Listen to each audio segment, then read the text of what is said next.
Tu croyais que ton épargne t'appartenait en fait. Tu pensais que ton livret A servait, je sais pas moi, juste à financer des logements, des PME, c'était la bonne cause. Alors je vais te dire bienvenue dans la réalité. Ton fric va servir à financer la guerre. Mais attends, c'est pas nouveau. C'est pas nouveau parce que j'ai fait des petites recherches. Ça fait presque 2 ans qu'ils en parlent et qu'ils préparent le terrain.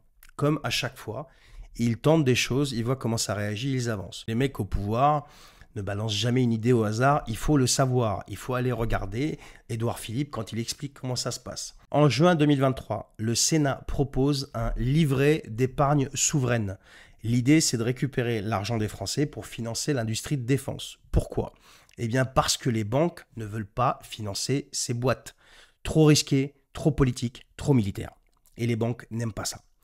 Et à cette époque-là, bien entendu, personne n'a réagi, hormis des types comme moi qui parlaient, qui dénonçaient ça, mais bon, c'était le silence radio. Nous, tout le monde s'en fout, personne ne nous écoute. C'était un ballon d'essai pour voir si quelqu'un allait hurler à la mort. Mais comme d'habitude, tout le monde dormait, tout le monde s'en fout, donc ils ont continué. Et là, on est en novembre 2023, ça devient sérieux.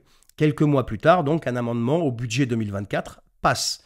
Livret A et LDDS, donc le livret de développement durable et solidaire, peuvent désormais financer l'industrie de défense. Traduction, eh bien ton argent va aller aux entreprises qui fabriquent des armes. Est-ce que tu as vu un débat? Est-ce que tu as vu une manif? Est-ce que tu as vu un scandale? Rien. Parce que ça dépasse tout le monde, parce que ça passe en catimini, et il faut dire que tout le monde était trop occupé à regarder les conneries à la télé. Voilà. Ensuite, on est en mars 2024. Là, on passe à la vitesse supérieure. Cette fois, le gouvernement lui-même qui en parle. Il confirme qu'un dispositif dédié est à l'étude pour mobiliser l'épargne des Français et financer l'industrie de défense. Quand tu finances l'industrie de défense, c'est-à-dire que tu finances la guerre. On parle d'un fonds spécial où tu pourras volontairement mettre ton argent. Mais entre nous, quand l'État a besoin de cash, qu'est-ce qu'il fait? La volonté, ça devient vite une obligation. Et je pense que c'est ce qu'on va voir dans les mois à venir. Ensuite, en 2025, eh bien, le rêve devient réalité.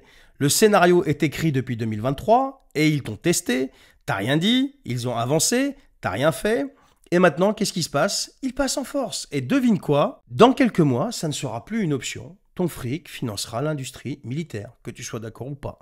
Et quand ils viendront te dire que c'est pour la sécurité du pays, tu feras quoi? Tu vas encore te taire et attendre la prochaine étape. Et pas plus tard qu'hier soir, notre président de la République en a parlé. Et dans la journée avant qu'il en parle, la porte-parole du gouvernement en a parlé. Et les jours qui ont précédé la porte-parole du gouvernement qui en a parlé, toute la classe politique quasiment qui est de leur côté s'est activée à en parler. Voilà, tu vois. Donc préparation, montée en puissance.